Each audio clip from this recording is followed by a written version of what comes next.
I think it is clear to believe in the power of ideas. Fresh thinking to the Manhattan Institute.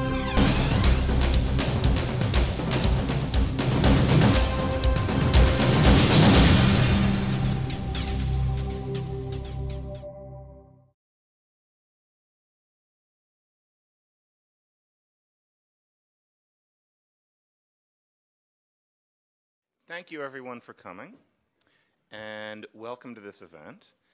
And I want to speak briefly. My name is John McWhorter. I'm a senior fellow at the Manhattan Institute, and I also write for the New Republic. And the purpose of this event is very urgent and very compact. And the way that I want to kick it off is to bring to our minds something that happened last week and what its actual implications were. Last week, our new Attorney General, Eric Holder, told us that Americans need to engage in what he called a conversation. And the conversation was supposed to be about race, and by implication, racism. And our failure to engage in these conversations, as Eric Holder put it, marks us as, quote unquote, a nation of cowards. Now, the idea that there's a conversation that we're not having in America is based on a tacit idea. And that tacit idea is, to a great extent, that what whites are supposedly so afraid of is learning that deep down they are still racist. The black person in what's being called a conversation is the teacher. Holder's call for this conversation is hardly unique to him. He's taking a line. It's a line on race that has been considered informed for the better part of 40 years. However, as of this year, a speech like Holder's qualifies as well-intentioned, but unfortunately, it's behind the times. The simple fact is that America as we know it, America in reality, America as it's going to be, will not listen to that speech anymore in any real way. And I want to illustrate that by looking at a statement from the New York Times last week by the columnist Maureen Dowd. Maureen Dowd, and this is the New York Times, tossed this off at the end of one of her recent columns. Quote, "We have just inaugurated a black president who installed a black attorney general. We need leaders to help us through our crises, not provide us with crude evaluations of our character. And we don't need sermons from liberal virtuecrats any more than from conservative virtuecrats." That's her word. In the middle of all the Heimlich maneuvers required now for the economy, Iran, Pakistan, Afghanistan, healthcare, the environment, and education, we don't need a Jackson Sharpton-style lecture on race. Barack Obama's election was supposed to get us past that. Besides, the president has other issues that demand his passion. That's Maureen Dowd. That's the New York Times. And that's something that she said at the end of a column as kind of a toss-off. She didn't think of it as big news. And that was her opinion. And Dowd may not be the subtle thinker on race that many people would prefer. But what's important is that she's representative of a common view in America, under the Obama administration in particular, that racism is no longer black America's main problem. It's not the main problem. Doesn't mean that it doesn't exist, but it isn't the main issue anymore. The rhetoric of the past has lost its effectiveness, and this is what's important, it's unclear that the fact that that rhetoric has lost its power is a tragedy. The President of America is Barack Obama. The President of America is black. And if the racism that America is all about, as some people would say, is the kind that would allow a black man to become president, then I'm afraid that the nature of the all about has become a little too abstract for me, and I suspect that that's true for a lot of other people. It's time to change the discussion. The issue is not whether there is still racism. Of course there is. just as after you sweep up a patio, if you bend down and look up close, there's still dirt. Of course, there's still racism. None of us disagree about that. The question is whether the total eclipse of racism is either possible or necessary, and it's neither. We can't entirely reach people's feelings. In America, where nobody harbors racist sentiment, the very notion goes against everything that we know about human hardwiring. Distrust of the other is inherent to our cognition, whatever color we are. Psychology has provided us with no method for rewiring brains to completely eliminate that. Now, of course, where we see racism, we must stamp it out. The nut, however, is this. In 2009, the person who devotes themselves to stamping out racism is doing next to nothing to help the black poor. The person who devotes themselves to stamping out racism is doing next to nothing to help people who need help. The efforts have become separate. Case in point would be a certain protest right now against a cartoon in the New York Post. Now, what about institutional racism? This is the question that people ask, and it must be answered. So, of course, nobody is burning crosses on anyone's lawns, but what about institutional racism? What about societal racism? What about this sort of thing? Well, let's try this. The uptick in black-on-black homicides, for example, over the past decade is grievous. Something must be done about it, and people are doing things about it, such as in ways all three of the gentlemen here. However, the young men are not shooting each other because white people don't like them. Now, one might fashion an involved and subtle argument as to how, when a 15-year-old in Brooklyn shoots another one in the face, it's traceable to institutional racism. But there are two problems. First, arguments like those are too arcane to unite the nation behind some kind of relief effort. People being hosed to the ground in Birmingham was one thing. But what would the anti-racism plan be now? How do you eliminate racism of the kind that sparked a chain reaction that led to a 15-year-old having and using that gun? Too complex to base policy on. Second, think about it. Even if you could wave a magic wand and eliminate the institutional racism that led to that 15-year-old doing what they did, then the murders that we're dealing with would still continue from that day on. So we're talking about a very abstract effort, and I think that we need to get down more to cases. Luckily, there are people who are doing that. Some are protesting cartoons. But the Manhattan Institute is devoted to improving the lives of poor people with an emphasis on free market solutions, but with a primary devotion to, quite simply, what works. The newly opened age of Obama is a time to give as wide an airing as possible to the efforts of black leaders for today. Obama himself has urged us to think larger. We're poised at a moment when legions are considering how to make life better for the less fortunate, how to make the damaged nation a better place, living up to the ideals it was founded upon.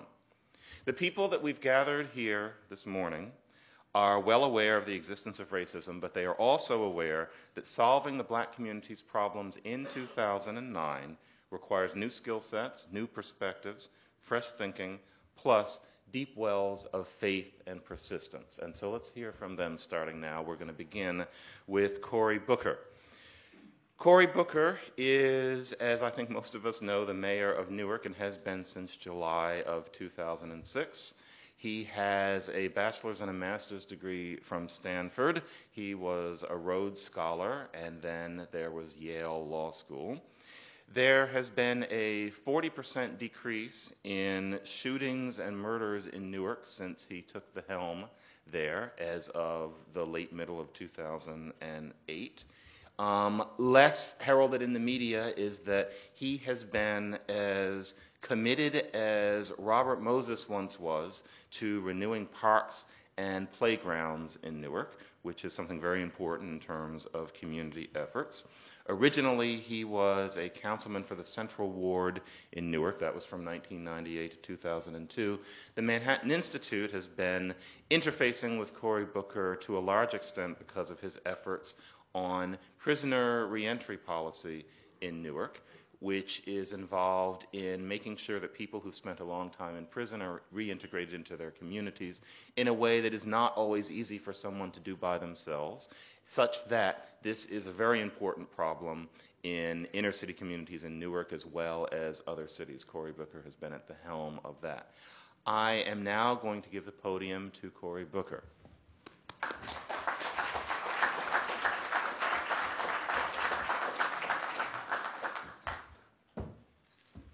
Good morning, everyone. In 2004, I was at the Democratic National Convention, and I was asked to give a lot of speeches there, and I was talking to young Democrats and to other groups, and on one day I was going into the main hall, and this group of women run over to me and say, "Oh my God, you are amazing." And I was like, "Oh gosh, thank you very much." No, you are the most incredible speaker we've ever heard. You're so inspiring." And I said, "Oh, thank you very much." No, listen to me. You should be the vice presidential candidate. And I go, "Gosh, you're going a little too far, but thank you very much." And then the woman pulls out her camera and says, "Please, Mr. Obama, can I take your picture?"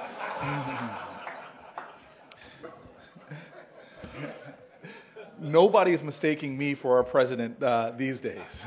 And as I came in and called Robert by the wrong name over there, who's the loudest laughter from our good New York newspaper, I'm sure he maybe felt like that moment as well. We are in a rapidly changing America, and we are forced to have a conversation, often more clumsy, about race. And I think it's important that we continue to have those conversations. But I am in a trench right now with great leaders all across our country who are fighting urgent issues. And while good conversations in the abstract are critical, to us, we are just trying to solve problems. Many of those problems we're discussing have not gotten better, have become more endemic. To have a father like I do, who's a wonderful, amazing human being, both him and my mother were my models. For my father to grow up poor in a viciously segregated town in the Deep South, born in 1939, to have a single mother who couldn't really take care of him, and he was taken care of by the community. For him to have this extraordinary life, and now to be sitting with me when I was living in some high-rise public housing projects in Newark, to begin to wonder out loud, he goes, after decades and decades of struggle and change, for a child now born under the same circumstances to a single mother, poor, in a not de jure segregated environment, but in a de facto segregated environment, for him to worry out loud if we've actually made progress for kids growing up like he did is something that is very troublesome to me and my generation. I will not stand here when I'm my father's age, in my 70s, talking about the same problems. I refuse to allow my generation not to leave our mark on the world by dealing with educational disparities, by dealing with racial disparities, by dealing with the unfinished issues of our nation. We live in a country that is a perpetual story of ordinary Americans doing extraordinary things to make real on the promise of America. Langston Hughes said, "Oh, let America be America again, the land that never has been yet, but yet must be." America never was America to me, but I swear this oath, America will be. And I believe, as we come to the conclusion of February, that Black history is a wonderful view into individuals and groups of people, black and white, coming together to try to make our democracy bolder, richer, more inclusive, so that everybody can enjoy the fruits of this nation and drink deeply from the wells of freedom. I'm very privileged to be here today, both because the Manhattan Institute has helped me manifest my ideals, that the issues we deal with are not really left or right, they're really about forward or backwards. And I'm sitting on a panel with two men who really are mountains in my life. The Reverend Floyd Flake, when I was just entering my professional career, coming out of law school, and was getting pummeled by many of my elder black leaders, went out of his way, all the way from a different state, to seek me out and to give me encouragement, and more importantly, to provide me example of how we can find real solutions to what's going on. And Geoffrey Canada, and I do not exaggerate this when I say it, when I was in law school, I wanted to be Geoffrey Canada. Not only to be as skinny as he is, but when I visited the Reedland Center, which is now the Harlem Children's Zone, to me it was exactly what I wanted to do. And I began my career in Newark working for the Urban Justice Center, trying to set out a comprehensive community initiative like he was doing. And as the old saying says, the best way to make God laugh is to make plans for yourself. And somehow I got involved in politics, less righteous of endeavors than the two men to my right who I want to sit down and listen to very quickly. So let me just say that. On the issues that involve race, in which race is often a productive lens to look through to see the disparities in America. Ultimately, I believe that we need to roll up our sleeves and come together around an agenda to do something about it. I do want to talk about prison reentry, but I'll give you a simple example. Right now in the United States of America, there are innovative mayors, and it's probably one of the most inspiring aspects of American leadership right now, as focused we are on the White House. The truth of the matter is there are Republican, Democrat, Black, White, Latino mayors all around America from different parties coming together around issues to find pragmatic solutions to the things that we've been talking about for ages. Take for an issue of gun control. It's a very divisive issue if you think about it, and it's one that you hear all these loud public debates, but very quietly, unfortunately too quietly, although we've had numerous events and press conferences around it. Mayor Bloomberg and Mayor Menino, I always call Mayor Bloomberg the Papa Smurf of all of us mayors. He really is, for a lot of us younger mayors, one of the men that's bringing us together around issues such as this. We all came together and said, we're not talking about the kind of debates that divide us. Let's find real solutions that can advance us towards safer streets. And we started doing things and polling Americans and finding out the overwhelming majority of gun owners agree with the overwhelming majority of Americans that there are some basic things we can do to stop guns from pouring into inner city communities. The mere fact that you can be a suspected threat to American society and be put on a no-fly list, but you can go into a gun shop and buy as many guns as you want, is something that the overwhelming majority of gun owners agree should be stopped. The fact that you could be shut down as a gun retailer for selling guns without doing background checks, but yet you can then take your entire inventory and sell it to whomever you want without doing background checks are loopholes that the overwhelming majority of gun owners, 80-90%, believe in. The fact that you have to do background checks in everything you do to sell guns, but you can be an occasional gun seller at gun shows and again sell weapons to whomever you want, whoever shows up without even presenting ID, is something that overwhelming majority of gun owners agree on. There is so much common ground in this nation to deal with our issues, to deal with our challenges, that it frustrates me that we get caught up in a partisan divide that just makes no sense and ultimately inhibits us from achieving our boldest visions for our country. The Manhattan Institute has been an ally of mine in finding that common ground and finding real pragmatic solutions to things that threaten the heart of our democracy, whether it's looking at educational innovation, trying to find ways to demonstrate that all of our children have opportunities to learn, that genius is equally distributed in every neighborhood, every community of our country, and it is ultimately our nation's greatest natural resource, are the young children in Newark, in Oakland, in Harlem. And so the issue that we've been working on right now, to me, is an American issue. And it's also an issue that you can be seeing through the lens of race that takes on even a more of an urgency in my leadership. Right now, 1 out of every 100 Americans is behind bars. The rates of incarceration in our country are dramatically more than any other country. We spend an untold fortune of our tax dollars on imprisoning people, just at the state level, not including the expenditures of counties and cities at the local level. We're spending now $44 billion as a nation just to lock people up. This is up from $11 billion in 1987. States like Vermont, Connecticut, Oregon, Michigan, Delaware spend as much or more on incarceration than they do on education within their states.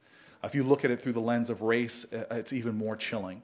1 in 9 black men ages 20 to 34 are behind bars as we sit right now. Blacks are 12% of our nation's population, but over 66% of our prison population. These are real issues, and to me, it doesn't even account for the challenges that are happening as a result of our incarceration. My police are involved in the ridiculous pursuit of arresting the same people over and over and over again. Over 70% of crimes are being committed by people who have been incarcerated before. And every single day, I'm confronted by the absurdity of this reality. Men that will come to me, like a man who came to my open office hours. I have times where I just sit and let any resident who wants to come talk with their mayor. frustrated man who's trying to find a way to make a way, but yet he had a nonviolent drug offense in 1987, and now he can't get a taxi cab license. In fact, you can't get licenses to do hair in the state of New Jersey and do so many things. Your very economic entrepreneurialism, innovations are inhibited now because of some offense that you did literally decades ago. This is a problem. If the people, as we calculated in the state of New Jersey, who were in prison just did minimum wage jobs, it would bring millions of dollars into the New Jersey economy that we could be using to empower communities. But even more than this, the largest percentage of people, the people with the highest percentage chance of going to prison are the children of incarcerated parents. And to break true cycles of poverty, we have got to find ways to empower that population. Right now, the Manhattan Institute is cooperating with us as well as numerous other organizations to try to make Newark, New Jersey, the innovative center for ex-offender reentry. As I came out in a relentless, unapologetic determination to reduce the level of violence in our community, which again should be added to that toll of cost for high prison populations. One gunshot wound, not even a fatal gunshot wound, a flesh wound, cost taxpayers in my states hundreds of thousands of dollars, one flesh wound alone, in uncompensated medical expenses. We have a true urgency in my city to reduce violent crime, and we did everything imaginable using the best management ideas, the best innovations in policing to make dramatic change in terms of the levels of violent crime. But it's not just police. We knew we had to come out of the blocks and do more for ex-offender reentry. So right now we are innovating on programs that I'm very proud of, which we can talk more about it. But if I had to give a message to the president, and frankly I've been very fortunate to have one-on-ones with our president when he was president-elect and talk to people of his team, it has to become a center of our national agenda. The U.S. Department of Labor and the U.S. Department of Justice can follow the path being forged by many localities, including Newark, to make critical investments in this area that will dramatically reduce recidivism rates that are ultimately far cheaper than the current ridiculous way we go about re-imprisoning individuals over and over and over again. In Newark, we are showing remarkable success. We have programs that are emphasizing rapid attachment to work, reconnecting people and families, giving ongoing support services to individuals that have come out of prison to ensure that they stay attached to work, that they have meaningful connections to their families. We set up a prisoner one-stop. We set up a juvenile one-stop because these are not only the highest cost of incarceration individuals, but also have the highest lifetime recidivism rates. And we had the ridiculousness in Newark, as well as around many states, that we release these 13 and 14-year-olds after they've been fully adjudicated, and they go right back into the environments that caused the delinquency in the first place, with absolutely no support to them whatsoever. We have innovative programs to help people untangle the stupidity, and I use that word very purposely, of the legal ties that trip people up when they come out of prison. Not knowing that you've been in prison for 3 years and a traffic violation has become a failure to pay your fine, which has then become a failure to appear in court, that then becomes a warrant for your arrest. And you come out of prison after 3 years, and next thing you know, you're stopped for a routine traffic stop, and you're right back into prison again. So we have the nation's only pro bono legal services where private law firms are offering people legal support to untangle their challenges. We have a fatherhood program right now that is having an incredible success rate in reducing recidivism, but more importantly, reattaching men coming home with their children, helping them with everything from parenting classes to, in addition to that, to rapid attachment to work. These are the kind of programs where we have to work on. And my hope is, with federal support and state support coming together and integrating their plan, we will have a uniform, in the state of New Jersey and elsewhere, a uniform process that people coming out of prison will actually find an array of services to help them integrate back into society. Not only will it be cheaper, not only will it add tax dollars and revenue to our communities, but it will break cycles of poverty and end the disparities in incarceration that exist in the state of New Jersey. Again, in the state of New Jersey, 14% of our population is black, but 62% of our prison population is. I do not have time to engage in many of the conversations and dialogue that I did when I was in college, when we said, okay, let's bring the blacks together with the Jews and have a conversation about black-Jewish unity. The reality is what we all should be doing is recognizing that the differences in our country are so amazing. I do not want a post-racial America. Dear God, please no. I don't want us to be a homogenous society like South Korea. I want to be in America where we have a strong Italian culture, a strong Jewish culture, a strong Korean culture, a strong African American culture, where we recognize our uniquenesses and our differences, and we celebrate them. As a hallmark of our country, though, we celebrate them in e pluribus unum, by coming together around our common ideals and our common values and advancing our nation. I do not have time for left and right. It's time to move forward. It's time to roll up our sleeves and get into the trenches. With men like this, I'm proud to serve, as well as with Manhattan Institute. Thank you.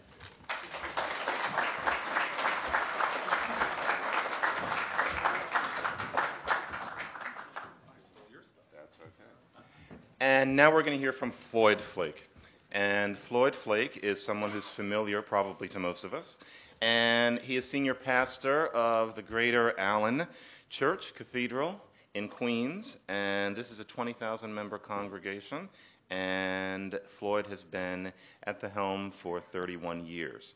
The church, it's important to realize, has various community services attached to it, such as, for example, a school that Floyd and his wife founded, and various social service enterprises. And Reverend Flake served for 11 years in Congress, and was best known for various what we would now call bipartisan initiatives to revitalize urban communities. And he's also a senior fellow here at the Manhattan Institute and was a columnist for the New York Post for a time. He is something that is not generally widely known, the president of Wilberforce College, university now actually, which is where W.E.B. Du Bois had his first job, if I'm not mistaken. And the book to consult is The Way of the Bootstrapper, 9 Action Steps for Achieving Your Dreams. Thank you for being with us, Reverend.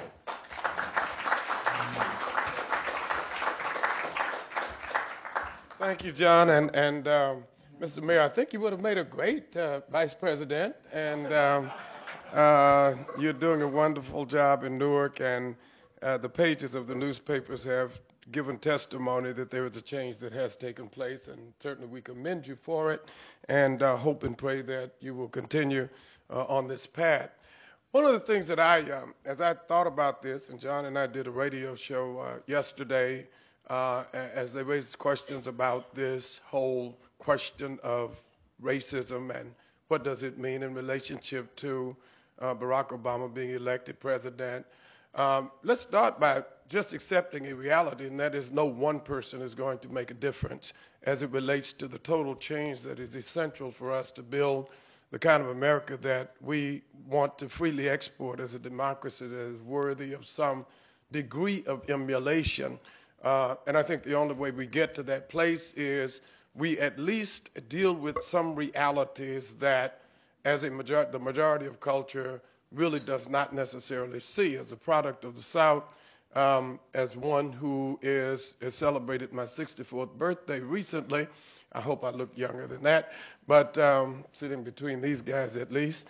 But one of the things that happens is that there are images that we're going to have to deal with probably for another portion of the generation, because those images are so deeply ensconced in our minds that it becomes almost impossible to think about a society where even when there is no discrimination, there is a sense that there is, even where there is no racism practiced in a particular institution or a particular entity, there is a feeling that there is because of the historical images that gives definition to people. So that as a 10-year-old seeing an Emmett Till in a casket, or as a 16-year-old seeing a black person hanging on a tree with KKK and white faces pictures of white faces being snapped, many of those persons being now my age, we are still here. And yet we have not come together. And we have not come together because our image is one of pain. Their image, I'm not sure what that image represents to them today, but as they still live and as we still live together and now work together, get educated together, function together, it becomes a difficult marriage to try to bring about a means by which we can coalesce around issues without the race issue evolving.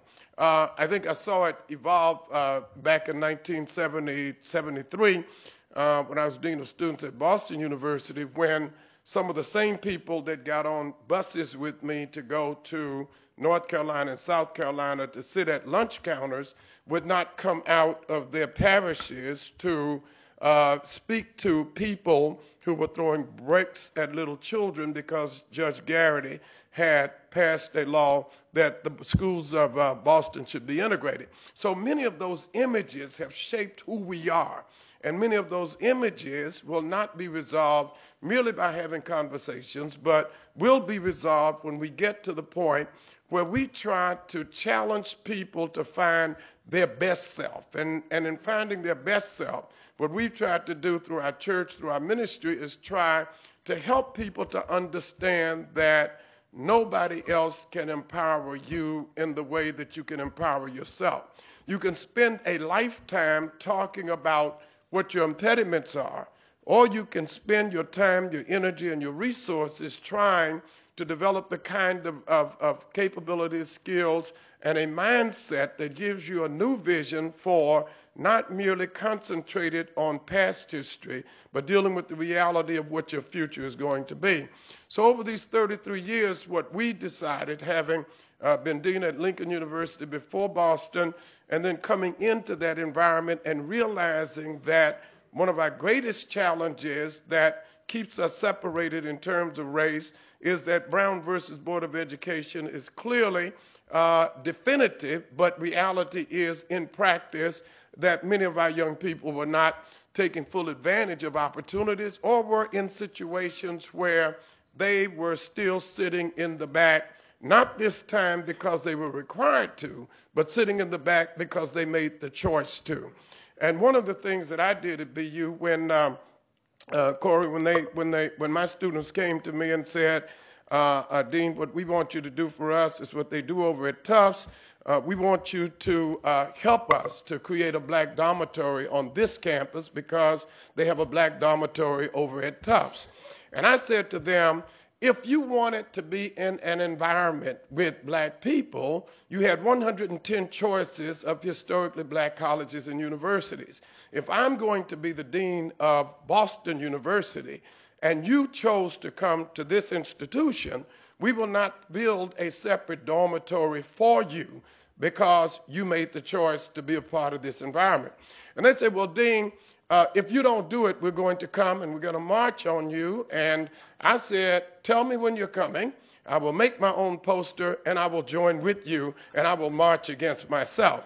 But, and you have to deal with a reality, because why would you keep making the choice when you have been given an opportunity to separate when there are opportunities for you to become your better person or your best person by putting yourself in a position to be as competitive as possible and to show other people that their thoughts about you and their image of you is not consistent with the person that you are. And so the challenge that I faced first when I came to New York was the problems, three problems we defined. I did my own survey and analysis of the community, and for those in ministry, I don't consider a pastor assigned to a church, you're assigned to a community, so everything in that community you become somewhat responsible for.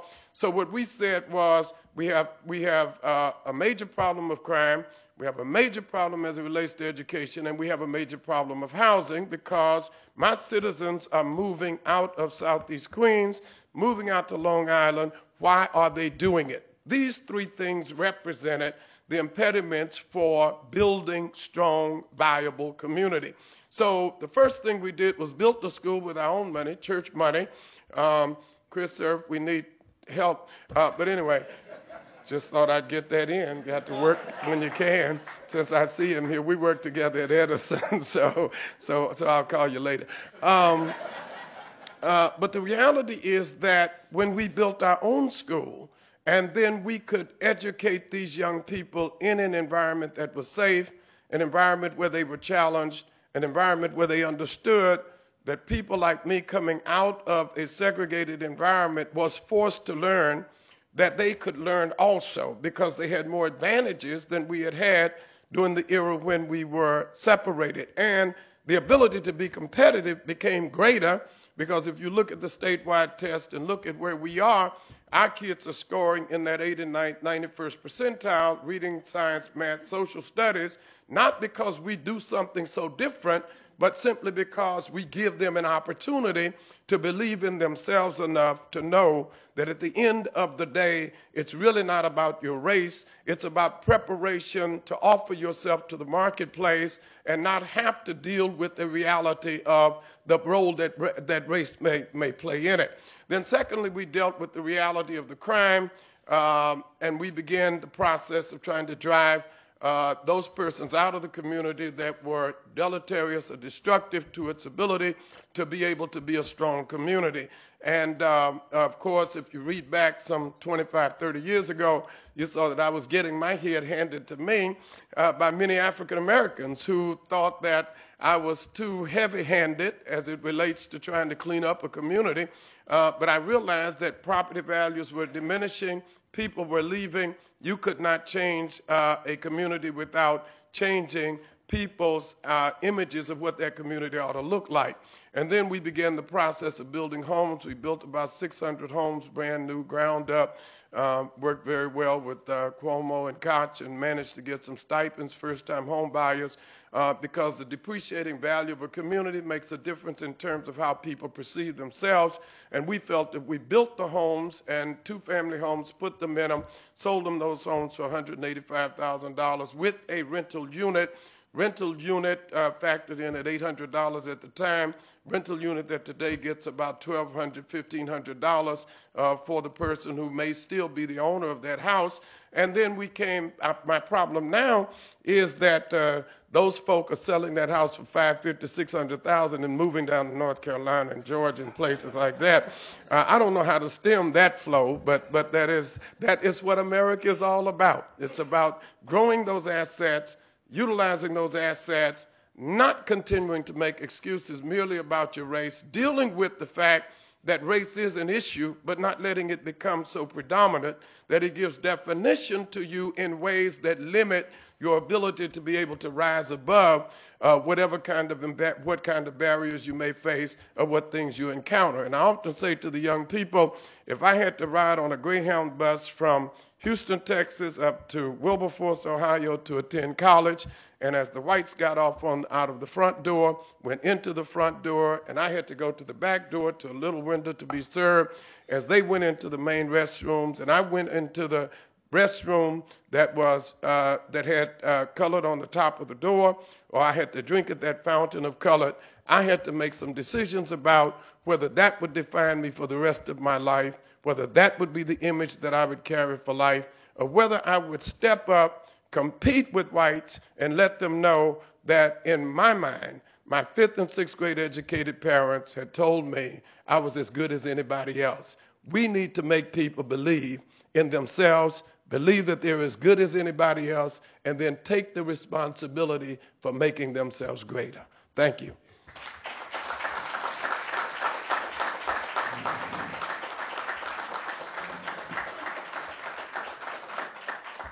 Thank you, Floyd. And our third and final speaker will be Geoffrey Canada, who's been the CEO of the Harlem Children's Zone here in New York since 1990, and that is a project that takes 24 blocks in Harlem and addresses poverty family by family. The book to consult is one that has recently appeared by the New York Times' Paul Tough, called Whatever It Takes. Very interesting book, highly recommend it. Geoffrey's book, the first book that he wrote, was called Fist, Stick, Knife, Gun, A Personal History of Violence in America. And that was a while ago. There have been others, but that one is particularly interesting. Less known is that Geoffrey Canada heads the Changmu Kwan Martial Arts School, which not only teaches Taekwondo, but is also dedicated to teaching particularly inner-city men techniques of anti-violence and conflict resolution. And there is also involved with Geoffrey Canada's efforts, the Black Community Crusade for Children, which is about making black children the black community's priority. I am very happy to introduce Geoffrey Canada.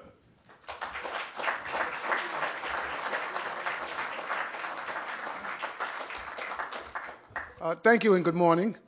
I have to be honest, I don't want to offend my good friends here at the Manhattan Institute, but I am here because the Reverend Floyd Flake and the Mayor Cory were going to be here, and I had to hear them, right? So this was the best seat I could get right here up front.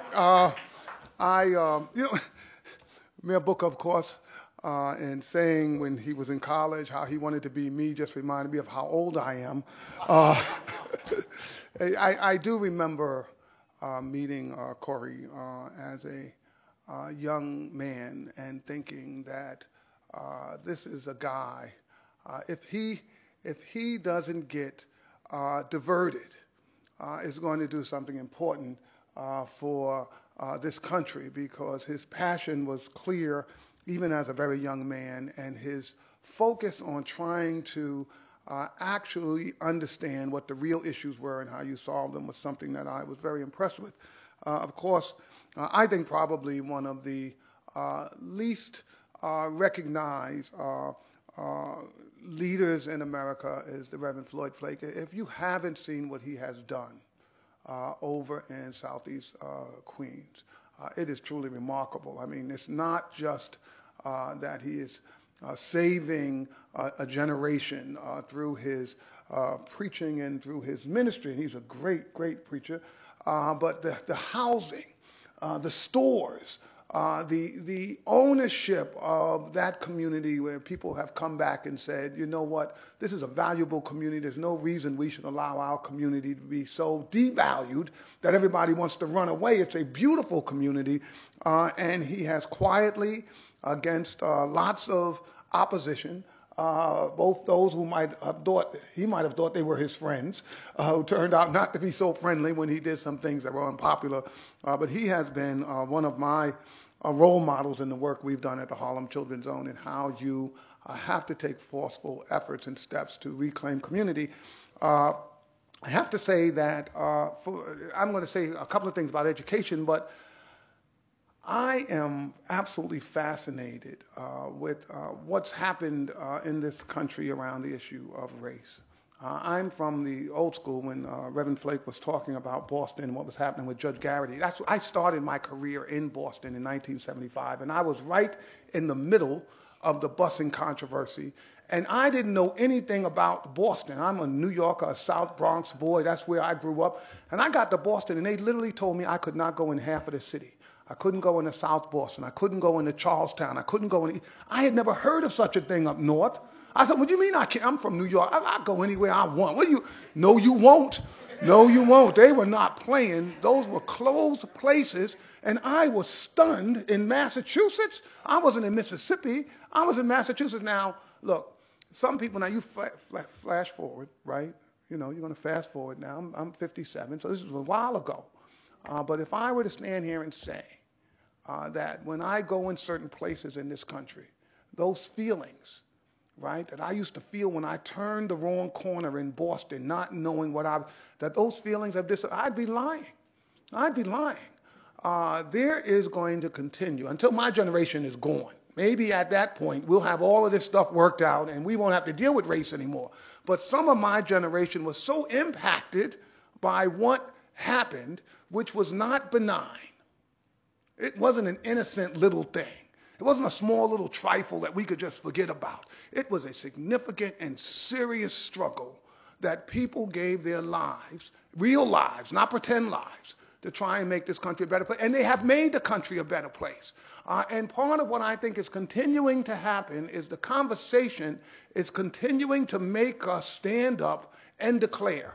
Right? And I think that's great. I'm not intimidated, afraid about that at all. When the Attorney General calls us a bunch of cowards, it makes you stand up and declare, I don't agree with you, or I do agree with you. I don't have any problem with that. when the Post runs a cartoon that many people find offensive, I think you have to stand up and say, this is how I saw that. I don't think there's anything wrong with that. I would love to say it's all over. We worked this whole thing out. And by the way, if we have, just whisper in my ear and tell me to calm down and I'll be good. I'm telling you, I will be good, right? But, I'm still worried. I just have to tell you, I'm still worried. I still look underneath the rocks. I know I shouldn't. See, my son, I have a son, 37, he's a partner in the law firm. He say, Dad, you still caught up in that 60? Yes, I am. I am still caught up in that. I still think it's out there somewhere, and I'm going to be lifting up the rocks, checking it out, and if I see it, I'm going to yell, right? And I don't find that, and sometimes I'm going to be wrong, and I don't find that a problem. I think that's going to continue to push this country to be a great place. As long as I don't start throwing bricks, calling names and others, as long as I say, I think that was wrong. And I think that's what's going to keep America great. So that was not what I was going to talk about, but I had to say that, right? And get on the at least on the controversy side. I'm going to get a little controversy going this morning. All right. So education. They asked me to speak a little bit about education, and I think that if you were to say where I was the most wrong growing up as a young person, I thought that once we solved the civil rights issues in a legal forum, and we eliminated the barriers, the intentional barriers for people of color to go into jobs, that we were going to have this thing done and everything was going to be fine. And by that definition, we should be in great shape today. And it is my fear that the issue that we have not dealt with is education. You will not have equality in this country if you don't get a good education. You will always be at the bottom of the pile. And I think that this is an issue that those of us who intentionally work in poor communities, have to see as the number one civil rights issue of our generation. If you want your full rights as an American citizen, you must get an education or you will not participate fully in this society. So for me, this is a critical period, and I was very concerned about all the candidates when it comes to education, because I think there's some things in America people don't want to talk about when it comes to education. For example, if there is no innate difference between blacks and whites, why are the blacks all scoring so poorly when we use measurements? Well, that's an interesting question. I happen to believe that there are plenty of great examples. Flake certainly talked about his school, where you eliminate those kinds of differences. And so a lot of us say, well, yes, that's not it, but then what's holding all of these folks back? Some of us have begun to try and explore what that is, but I think we need real leadership at the federal level, at the state level, at the city level, to continue to push these boundaries of education. So when the president was a candidate, I got a chance to ask him about this issue. It was a small group of us, and I said, where do you stand on education innovation? How tepid are you going to be in pushing the envelope? I find most of my Democratic friends love the fact that I do all of these wraparound services. They say, that's great, Geoffrey, to do this kind of stuff. But as soon as I start talking about, yeah, but you know what, we got to fire people who not delivering, they say, hey, calm down with that stuff, Jeff. Now, you're going too far with that, right? And my Republican friends love the fact that I'm all for accountability, right? I'm like, we got to have accountability. We got to do that. That's real. But we got to pay teachers like they're professionals. We got to really make sure that, they're earning a living where we expect them to, look, this is the deal. My son, I told you he's a lawyer. He came out of law school, took a job in Boston. He called me and said, Dad, I got a job. I said, that's great. So, if you're a father, you would like to hear that first call. I got a job, right? So he said, I got a job.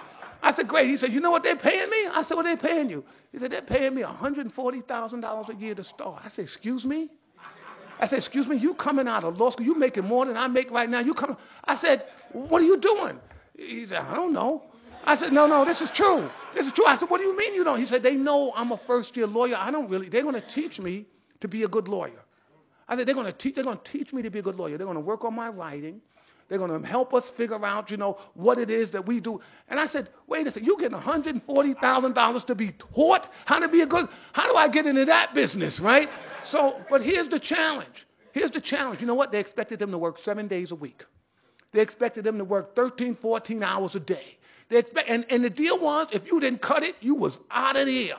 And so everybody who wanted to stay worked as hard as they could or they were out. See, I like that deal. because that's how you create a great law firm, right? If you want greatness, right, demand that people deliver, no excuses. If they do, pay them well, and if they don't, they need to go into another profession. Well, see, I think that's where we're wrong with education, right? I think that's where we're wrong. We've got to get people and pay them like they're professionals. So when the kids aren't learning, right, you stay up all night, you work weekends, you do whatever you have to do to make sure these young people are learning. And in the end, if you don't have the right stuff, you should go in another profession. I taught. See, people think teaching is easy. Teaching is not easy. I taught after I got out of Harvard. I got my master's at the ed school. I knew I was hot stuff. Well, I walked in that classroom. In 3 weeks, I was done.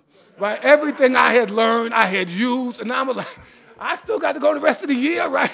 So it takes, look, this teaching thing, people think this is a joke. It is not a joke, and if we care about America's children, it is what we should spend our time worrying about.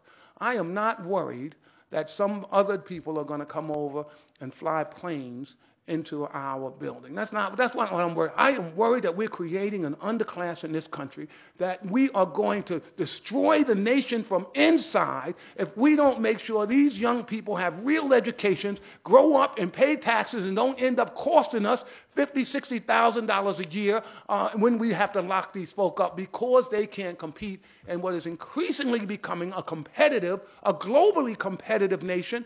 If you think the people in China and India are not making huge investments in their children so that they can compete, they plan to wipe us out.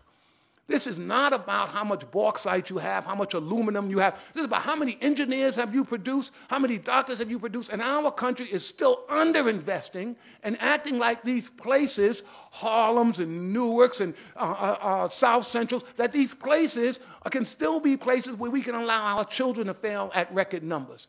This is a crisis in this nation, and we need to take it on. Now, look, the first thing the president did, his first appointment, Secretary Arnie Duncan, I thought was a good sign. He's a man who's pushed innovation, but he's also done it in a way that I think recognized the politics of what we're dealing with. He believes in the carrot before the stick, which I think makes sense. I thought that was good. I don't think it was an accident that the president, when he did his first visit with the Secretary of Education, that they ended up at a charter school. I think that's a message that says we need to push innovation. Whatever works, we should go for it. I don't think it was an accident when he gave his first press conference that he mentioned charter schools. And he mentioned that we needed to invest more in educators, that we had to put more money in education because this was a serious thing. But he also said, and by the way, after we train teachers, after we support them, if they don't work, we might have to move them along. Now, I thought that was revolution. And that was, if people are worried about people demonstrating about that cartoon, now y'all better check this out. This man is talking really serious stuff here. But you know what? Our young people deserve that. They absolutely deserve that. I happen to think this is a crisis in this country. And whatever we did before, I think it's over. And if you see education the way I do, you see it as the same crisis that we have in the economic system. Now, I know we probably have some really smart capitalists in this room. And I know it pains all of us who believe in capitalism. I got there late, I have to admit. All right, I'm not going to lie. Somebody's going to look up my record. They say, Jeff, I don't know about you and that capitalism thing. I got there late, but I got there, right? So now that I'm there, now all of a sudden we have a new kind of capitalism, right? The capitalism looks a little bit like what we used to talk about when I was in college. I'm not looking down this area, right? But now, so people, why? Why are people who have believed in the free market prepared to talk about nationalization of banks? Because we're in a crisis. We're in a crisis, and we've got to save this economic system. It comes first. I think we're in the same crisis in education. We got to save our young people. Whatever the old deals were, we got to suspend that. We got to say, look, this is our future. Look, you know how much debt we are leaving for our children? Now what kind of sense does that make? Now, you can argue about that's a bad policy, and I've heard a lot of people say it's too much debt. Yeah, okay, well, you know what? Like it or not, that's what we've left them. Now, if they don't get an education, how are they going to pay this off? Doesn't make any sense. So we can invest trillions saying you guys got to pay it off, and we won't even invest in these young people to make sure they can go out and compete globally. Doesn't make any sense to me. So this is post-racial. This is not whether or not these are black kids or white kids. This is that we've got to prepare American young people for a different kind of, I think, competition than they've ever faced before. And I see the first real glimmers of hope that we're going to shake this up, that this is going to create the kind of competitive system that new ideas come up and they get supported, and stuff that doesn't work, let's get rid of it. Look, if it doesn't work, we shouldn't keep doing the same thing 30, 40 years if it's not producing results. That's just ridiculous, and we can't afford to do that. And the fact that, people tend to think that only happened with poor black kids, but it didn't. We got lots of poor white kids that have had the same kind of lousy education for the last 40, 50 years, and no one's cared about it. Those days should be over, and we should use this moment to make sure that we support places like Newark, and that they have the kind of resources that they can not only deal with the criminal justice side of this, right? So that's great. You can stop people getting killed, but if we just simply create conveyor belts where we have to lock all of these people up, it's $37,000 a year here in the state of New York, lock somebody up. I watched them give these kids 10 years like it's not costing any money. That's a $370,000 investment. What are you getting for that? Zero. You're getting nothing. You're making sure a man can't get a job. He can't take care of his family. You've certainly destroyed any opportunity he had, and it's costing us a fortune. Why not do that investment in reverse? Right? Why not do it in reverse? So I think that's the challenge, and I think that we have right now an opportunity in this country to have that kind of conversation. Thank you.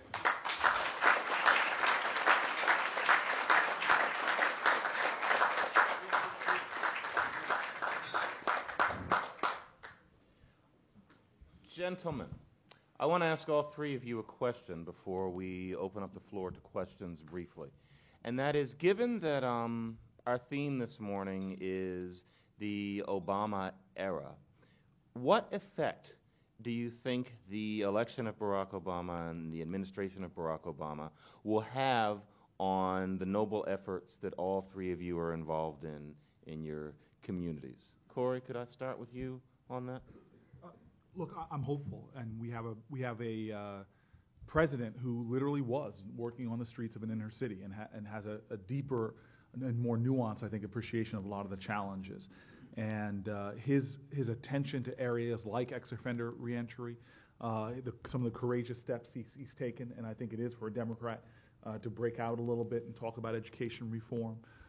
There gives me a lot of hope in short and a lot of promise. But again, I say this time and time again in my city to my allies and constituents that we can't wait for Obama to solve the world's problems. The reality is the best innovations in America are happening on the local level. And the answers we have are not going to come from on high on the federal level. The answers are going to come from the innovations and the promises created on the local level, like by the two gentlemen next to me. And often the federal government, when it finds something, there's no mistake that there's a reason why Barack Obama on the national stump from Iowa to California was saying, I want to create 100 more Harlem children's zones. Came out of his mouth because the federal government often sees the innovations that are working and will put resources or energy behind those innovations. And that's where we are in the private sector. That's where we are in the public sector, is that innovation, successful innovations breed the support and energy. And that's what we're hoping to do in Newark, is be innovative and get the support for from the government if we can prove that the programs actually work and make a difference and are cost effective. I think what I saw during the course of the campaign on the campaign trail in various states that I went, this new generation probably has found a leader that, from their perspective, is not going to be narrowly defined as our historical leaders have been.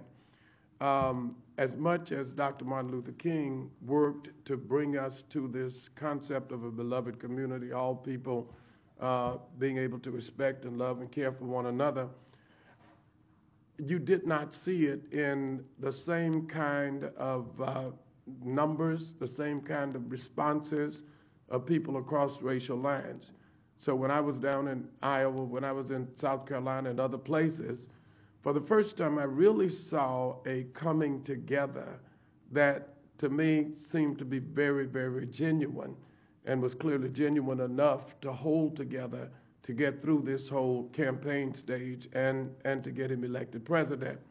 I think this generation will be looking at Barack Obama differently than we have ever looked at any leader, any president, and whether that, regardless of what race is.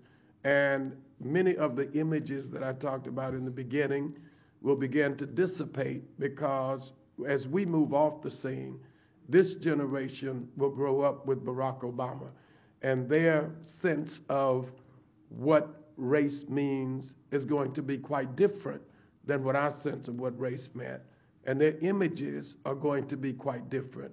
When I went to Allen School's preschool 2 weeks before the election, when we had our own election, and I'm talking about little kids in the kindergarten and the preschool who had their election to choose a president, and I asked them, and who are you voting for? Barack Obama. They were very clear. This generation will grow up with Barack, and this generation, I think, will change many of the historical dynamics that have been in play in the past. And I think that the president has a real dilemma I've been just sort of yelling about for a while. I agree with Mayor Booker that Barack Obama was working as an organizer in some of the toughest communities in Chicago, and he saw firsthand what happens when these communities aren't part of the mainstream, and you end up having sort of this generational poverty and some of the other things. But immediately upon becoming president, he is focused on this huge economic crisis where unemployment is looking like it's going to reach double digits. And I have said to them, the administration, I am worried that you all are focused on what I call the new poor, right? People who had a job 6 months ago, people who had a job a month ago, and people who are going to lose their job in the next 6 months. And the old poor, the same places he worked, are not being thought about with the same amount of intensity. So when you hear we're going to spend $1 trillion, it's not on the old poor. It's on the new poor, and that makes sense. And I'm not saying you should not worry about that, but I think in places where we have had double-digit unemployment for the last 20 years, that those places ought to get some additional attention in this whole strategy so we don't end up with just what we had before he was elected. A group of folk are doing okay, but the poorest places still bereft of jobs and the opportunities that people need. So I see a lot of hope and promise, but I also see this sort of unfortunate set of circumstances where I think everything is being driven by sort of what is happening right now, not these places. By the way, in most of the places I'm talking about, unemployment's been 14, 15, 20% for 25 plus years. We're trying to stop that from happening in the rest of America, but I don't want to forget these places which I think need additional support, and the very kind of the same support they're talking about for the rest of America, right? Hey, we got to create jobs. Well, what about these places? No one's been thinking about these places like that for the last 10 or 15 years, and so I'm saying let's do both. Let's make sure that we go into these really places where jobs have disappeared and other things and say we've got to get those folks a sense of hope also, and not just folks who are newly unemployed. So I think it's an interesting time in both cases. Suppose it's 2016. It's in the future, but not the too distant future. And this is another question for all three of you. It's not uncommon to read a story, Cory, for example, about Newark, looking at very specific statistics and talking about how things are different now from the way they were 6 weeks ago and what the implications of that are. Paul Tuff's book about the Harlem Children's Zone has a very interesting verdict. I'm not quite sure what it is. It's beautiful coverage of what's been going on, but there's a kind of an intermediate feel. One will read the story about Southeast Queens and something good that's going on. What would the three of you hope would be the situation among your constituents in the areas that you work on 8 years from now if you had it your way? What would the significant changes be? For example, in Newark, ideally in 2016. I mean, I can paint you a picture, and again, I have an audacity and ambition it's probably rivaled in some of the gentlemen here, not for myself, but for my city. Newark, New Jersey, which is still the butt of jokes, which is offensive to people in my community. You know, Who Wants to Be a Millionaire, not the Slumdog version, but the Who Wants to Be a Millionaire here in America had the question, what's another word for hell? The right answer was Hades, and another one of the answers, and this is just a few weeks ago, was Newark, New Jersey. So you still have David Letterman and other people using Jay Leno recently as well, using Newark as a butt of jokes. But we in Newark know we're probably the most undervalued asset in the American economy, period. We have the second busiest port in the region, in the nation rather, in terms of values of goods coming in, employing over 150,000 people directly. And we know we can, in conservative estimates, double that number of employment in the next 10 years. We sit on the best transportation superstructure. We have 6 major colleges and universities. We could save before economic crash, because the way that rental space is going down in New York right now, who knows what the real numbers are, but as of the end of last year, we could save a company $40 to $70 million on 100,000 square feet of a Class A office space, and we could beat people. I could beat people in the financial sector here in New York who live on the Upper East Side. We are going to take Newark, New Jersey, and create the most exciting, bold story of urban innovation and reform and transformation. We're going to drive down our crime rate so steeply that we will be the story of public safety in the next 8 years. We will create a more vibrant economy that works on all levels. And that means investing in the new economy. And this is where I think Obama's right on the same page with us. We're going to create a green economy like you wouldn't believe. We already have biofuel companies located in Newark. We're creating more and more people entering apprenticeship programs for weatherization. We're going to create whole new jobs out around our port and end the ridiculousness. And I always say, if you just confront what's ridiculous, like locking people up and spending millions of dollars, you say hundreds of thousands of dollars, but there are collateral expenses that go along with that. Instead, we'll end the ridiculousness in our port area, that people like Maersk bring goods and services into our nation, load it onto trucks, drive it down to exit 8A, spewing diesel fuel into our air to do warehousing way away from Newark. And then after they cut it up, they put it back on trucks, drive it back up into the city of Newark to use our air freight, to use our rail lines, et cetera. We're going to create warehousing out by our port area that's going to create thousands of jobs, $15 to $25 an hour, that's going to serve our communities. We are going to show that public education works. Right now, we have these islands of excellence in the city of Newark that we are going to grow over the next 8 years into hemispheres of hope. We are going to be one of those cities, and I had a conversation with somebody earlier today, that hits the tipping point where excellent education is the norm, where the genius of our children is realized in Newark, New Jersey. So I can go on about our city's vision in the next 8 years. People told me it was impossible to do some of the things we're doing right now. They said, Mayor, the best criminologist, a name many people in this room know, told me, Cory, if you could, in 4 years, if you can reduce the murder rate in 10%, that's miraculous. And I looked at my staff, and after the person left the room, with all due respect, I said the guy's out of his mind to underestimate me, to underestimate my city, and underestimate our capacity. And we're already moving in that dramatic direction, doing innovative things in technology, innovative things in community involvement, by pulling all the strength of Newark together. So this is going to be the future of America. And I've got demographics on my side. The last thing I'll say is that we are a nation that's rediscovering its cities. And it makes sense. The millennials that we keep talking about, I'm the X generation, and I did grow up. I never saw a segregated water fountain. I never was alive to look at Martin Luther King on a TV set. I grew up in a very different generation, and I stand on the shoulders of those before me. But the young people coming after me, God bless them. While my parents' generation, everybody wanted to get the hell away from each other, get houses, build large fences around them with as much acreage. This millennial generation, they want to get as close as possible to each other. They think it's ridiculous to commute an hour and a half to work. They want to live within cities. They want to create community, cross over barriers, social, sexual orientation, race, religion. If they can't create physical community, they're creating virtual community and creating entire new industries and new businesses. It's so exciting with where we're going, and Newark is perfectly positioned to be a city of the future, rediscovering what was great about Newark of the past: arts, entertainment, community, a real exaltation to humanity and the divine. 8 years, I'm telling you right now, we will be there. Well, in 8 years, I would hope that I have been your consultant, your urban consultant. Now, in reality, I think we share many of the same dreams as I travel the country, and I'm looking at the invitations I get to go into various places, particularly the major cities. Most of them are very much like Southeast Queens was, like parts of Newark. Just came from Baltimore with spending a day with the mayor talking about sustainable cities. Been to Chicago with Mayor Daley to bring out all the people, all of those who look at maybe faith-based models or other models to try to help turn cities around and rebuild them.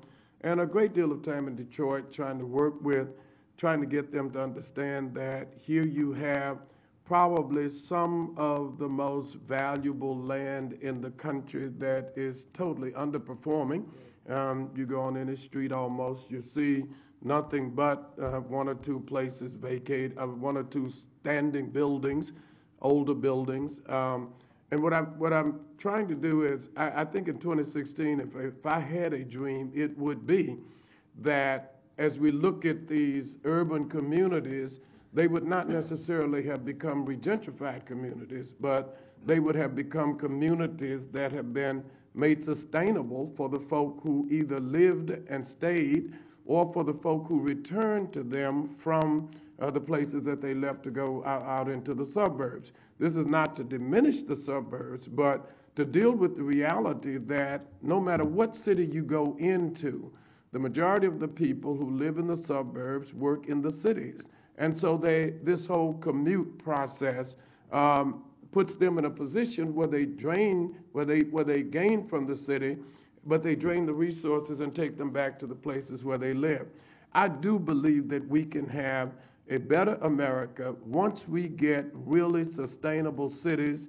And I think a part of what I've tried to address in the early stages of my own surveys was the crime problem that Mayor Booker is talking about, the education problem that Geoffrey is talking about and I'm talking about, but also that housing problem, because if people are not building assets in those communities, their reality is that they are losing ground. If you cannot get people into home ownership, and that does not mean pushing some kind of package in the stimulus package or any other that says make loans to people who can't afford them, but it does say that there are people who can afford, but opportunity is not presented to them to have an equal opportunity to share in the American financial landscape, simply because it's not available to them in the places where they are. And lastly, the schools. If the schools don't change in these urban communities,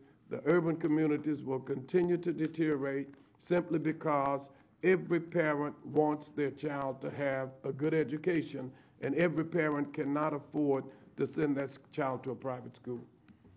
You know, I would just, I think Cory's vision is exactly right. The mayor knows that he has a valuable set of resources that are right now undervalued, but all of the answers lie within the city proper if you get the kind of resources to really do the next steps. I also agree with the Reverend. In the end, we've got to make sure that the people in Harlem really believe that they are on their way towards the American dream. It's the same dream, I think, for everybody. And people, if they don't see a way to get there, then they try and invent a way. And the ways they've been inventing haven't gotten them where they think they're going to go. Being real clear about how it is you move from where people are to, I think, where they want to get is something that I hope will be very transparent by 2016. I worry that during this cycle, the places like Harlem usually get hit the hardest, and it lasts the longest when you have these economic downturns. And so sometimes you say, well, why didn't it move? Well, you just didn't get a long enough period of investment to get things moving. If we can hold our ground through this recession and then continue building, in 2016, Harlem will be just an absolutely wonderful place to live. And we've got to make sure we hold our ground right now, and we don't let the community begin to feel like it did, 10 years ago when people felt like you had to get out of here if you were going to make it, versus this is the place to stay and help rebuild to make it. Now, nothing I do has the scope of what the gentlemen here do, but I have a vision too, not about 2016, but about 2009. My vision is this, that there is a Manhattan Institute event on February 24th, 2009, that was scheduled to end at 9:59.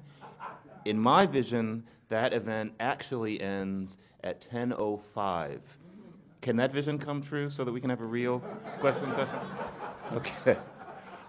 I want to open up the floor to questions, and I am going to ask that people be given the microphone before they speak, and the first question will be from the bespectacled gentleman who is in the middle here with his hand up.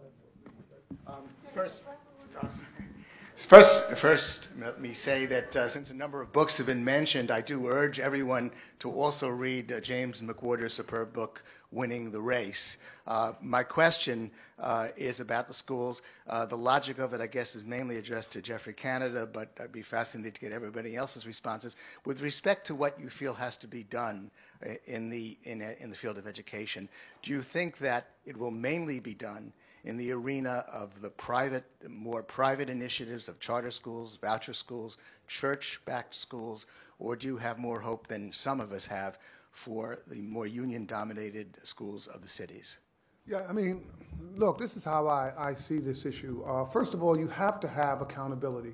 And so I've been for mayoral control. You have to hold someone responsible for the outcomes for young people. So that's the first thing. The second thing is, I run charter schools. I believe in them, but I do not think they're the answer, right? You've got to get the public schools where most of the children are to be high-performing places. And so I don't subscribe to the fact that, well, maybe we could just do away with the public system. I do believe there ought to be competition. I think that without competition, you end up, when monopolies sort of exist, you end up with what I think you have in lots of places in this country right now, underperformance as a standard, right? And we don't want that. We really want to make sure everybody says, look, if I don't do this job, there's going to be somebody else who's going to be doing it. So I don't mean to seem contradictory, but I think the innovation, I think charter schools and the religious schools are places of innovation. They show the way. They show it can be done. It can be done with quality, cost effectively. I think that has to go into the public sector, and we've got to get that same sort of innovative entrepreneurial spirit in those places so that these institutions continue to develop. So I don't see, we run charter schools, but we work inside the public schools. I spend as much money in my public schools as I do in the charter schools, because in the end, this is not going to work in communities if the public schools aren't places of high quality. So I do think that there's an opportunity to continue the innovation that's happening. It's happening all over the country. I mean, there's stuff going on in Washington, D.C., there's stuff going on in New Orleans, there's stuff going on here in New York City, lots of innovation, lots of it involving public schools also. And I think that we have to continue that over the course of the next 3 to 4 years to really get all of our schools high performing.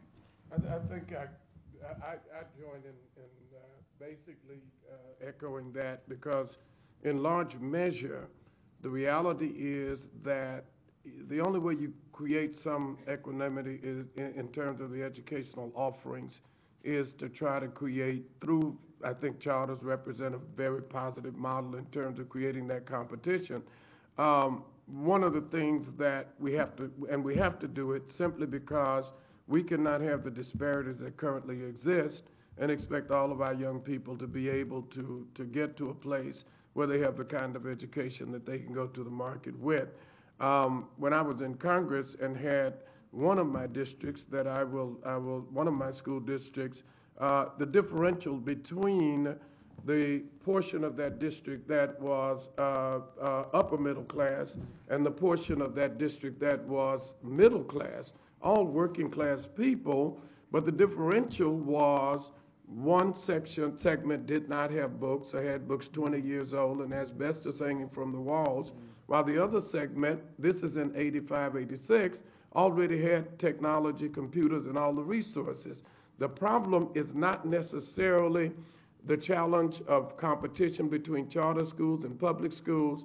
It is still one of equanimity and whether or not all schools are going to have the same kind of access for students to participate, and the creation of things like AP classes, and those AP classes being available to all students, and other options that are available to them. I am probably, I'm told by the Princeton Review that I'm the only church in America that offers young people a place to get the SAT exams, the LSATs, GMATs. We do MCATs, we do the whole piece. And we do it because in the district that is a part, the primary district in my area, the school district decided that they didn't want to do it. So that an African American kid going in for the first time taking an SAT exam has never seen a practice exam before. And so the differential of 950 and up for the average white kid and 750 below for the average black kid does not mean that the intellectual capability is not equal. It means that there has not been an equal opportunity to be able to participate in a process to understand how to take a standardized time test. And so a lot of these issues have to deal with how do we get the public system to deal with the reality of that equanimity.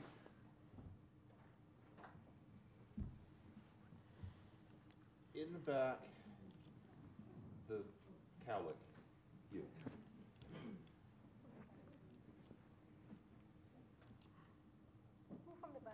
Where's the mic? Someone get a microphone to the gentleman in the yellow tie Stand up, man. who has his hand up.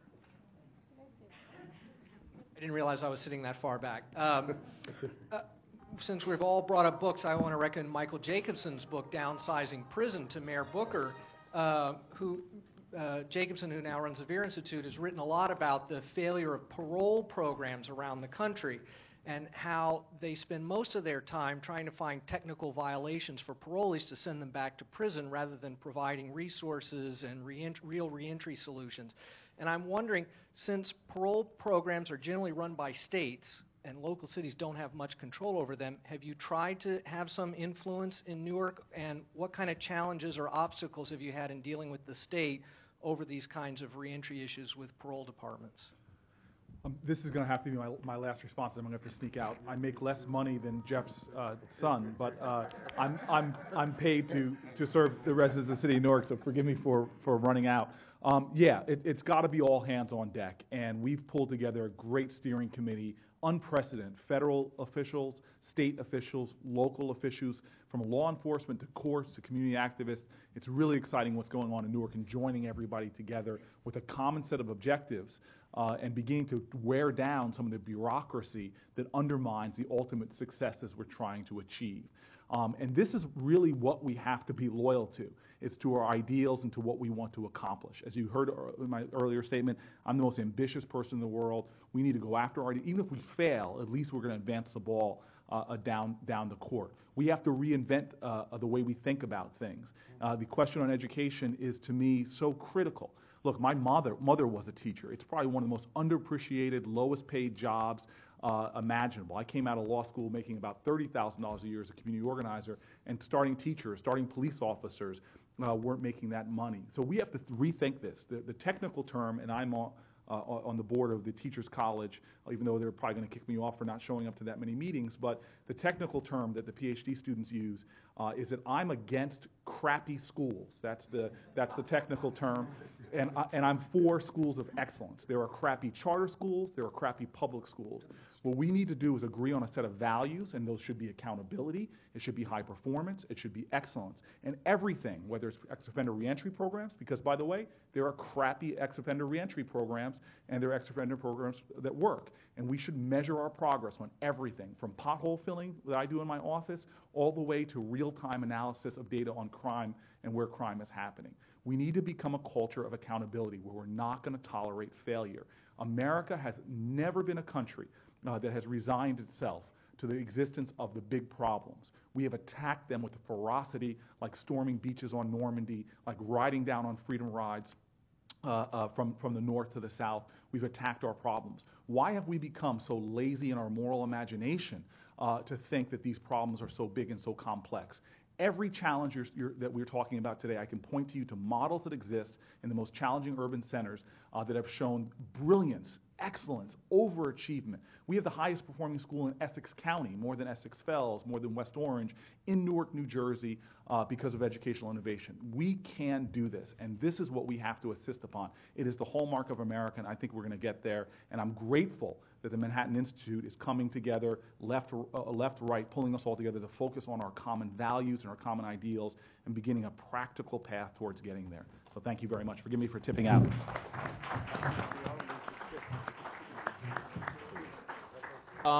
Mayor Booker has a city to run, and he just received a note that said in small letters, "You have to leave." And so that's why he's leaving. I think that we have time for one more question. It's very difficult to choose these things, and so I'm going to do it randomly, and that is that I'm going to look to my left instead of my right, and therefore, Dan.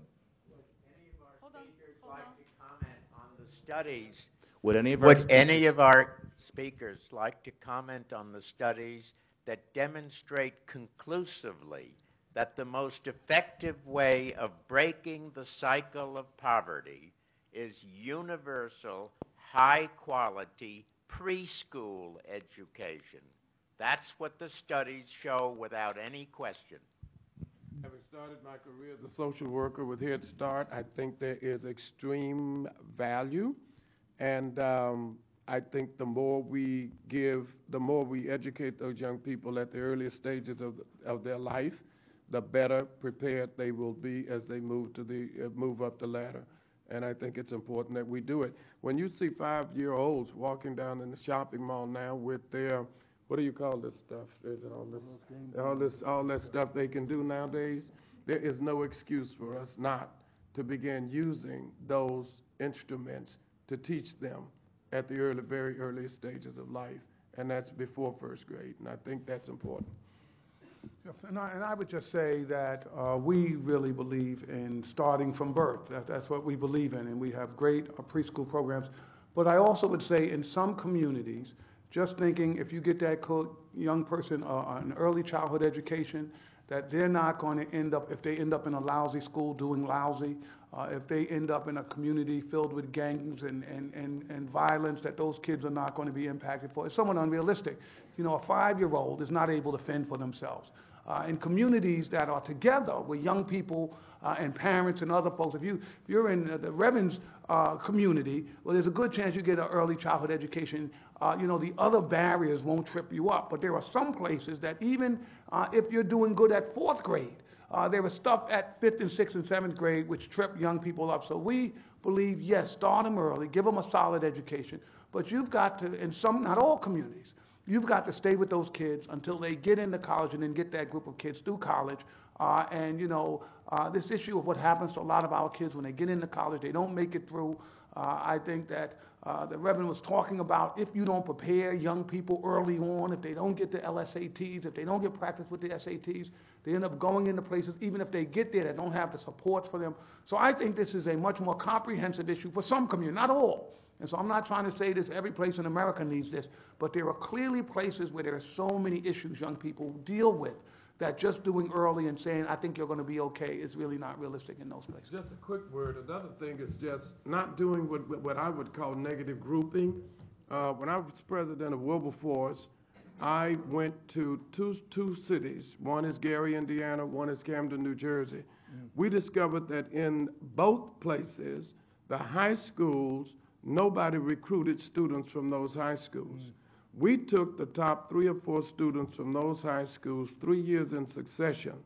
If those kids had 3-point averages and above, once they got out of the environment, away from dodging bullets, all the family dysfunctional issues, those kids still maintained the averages because they were in an environment that was secure, safe, but heretofore nobody went to either Camden High School or Gary High School to even recruit their best students.